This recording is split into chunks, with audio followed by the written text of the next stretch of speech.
Hey everybody, I'm Dan McClellan. I'm a scholar of the Bible and religion. Let's take a look at a response to one of my videos.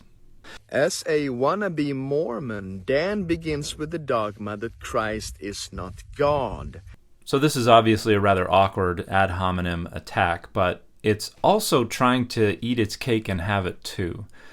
Because this creator is suggesting that I began my research from the dogmatic Mormon position that Jesus is not God, which is flatly false. It's official Mormon doctrine that the Jesus of the New Testament was the great Jehovah of the Old Testament.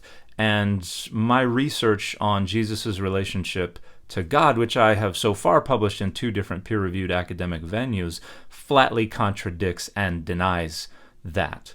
My position is that the New Testament does not identify Jesus as the great Jehovah of the Old Testament, or as I would prefer to put it, the Adonai of the Hebrew Bible. And this creator seems to know this because someone commented that Latter-day Saints believe Jesus is Jehovah, and their response was, I don't think Dan holds to Mormon views. So I'm both being guided by Mormon dogmas while also not holding to Mormon dogmas. And I think this may be what this creator means by wannabe Mormon.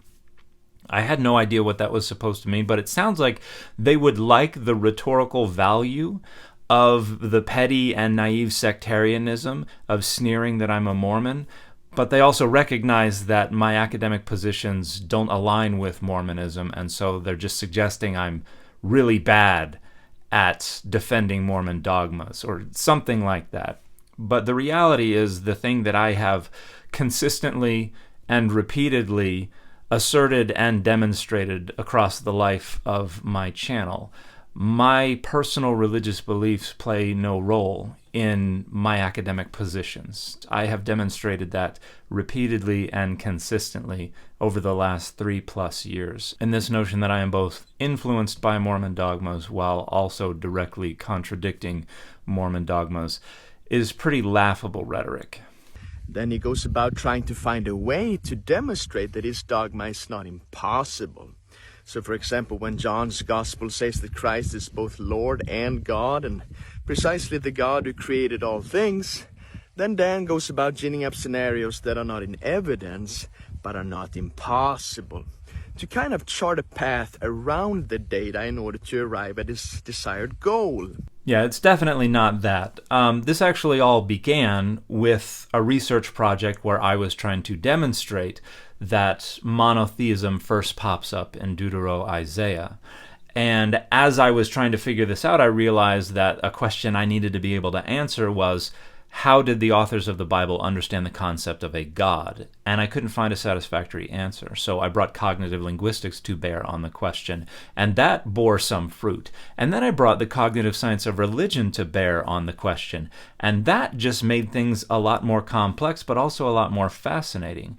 And I began to wonder about divine images and how they could be represented as both the deity and not the deity at the same time. This is a big question in the study of deity and divine agency in ancient Israel as well as in the rest of ancient Southwest Asia. And as I was exploring this, I found that the cognitive science of religion provides a very robust explanation for the intuitive foundation for this perception of divine images as both the deity and not the deity. And at that point, I realized, hey, this might also explain what's going on with the perception of Jesus as both the deity and not the deity, because you talk about John as if it unilaterally identifies Jesus as God, but it does not. It actually identifies Jesus as both God and not God. For instance, in the intercessory prayer, where Jesus, praying to God the Father, identifies God the Father as the one true God, and then identifies himself as distinct from that one true God, as the one that was sent by that one true God. And while Jesus asserts oneness with the Father in a bunch of different places and ways, that oneness is not exactly clear. And Jesus also repeatedly prays that his followers become one with him in the exact same way that he is one with God. So that raises questions about how Jesus can both be God and not be God. And I realized that the explanatory framework that I had developed for understanding divine images could also illuminate what might have been going on for the early followers of Jesus and for the authors of the New Testament. And so that's where my research came from. That's me following the data where it leads, rather than deciding where I need to end up and then charting a path around the data. And this, of course, includes retranslating passages into something that not a single Bible translator before him has done. I don't know precisely what this is about, but if this is accusing me of translating John 1:1c in a way it has never been translated before, then this is just monumentally uninformed, because well over a dozen different translations of the Bible have rendered it either the word was a God or the word was divine or something like that. And you can go look at the Wikipedia article on John 1:1 to see more than a dozen such translations. So I don't know what this creator is getting at here. And the fit for this video has been the Frank Miller Ben Grimm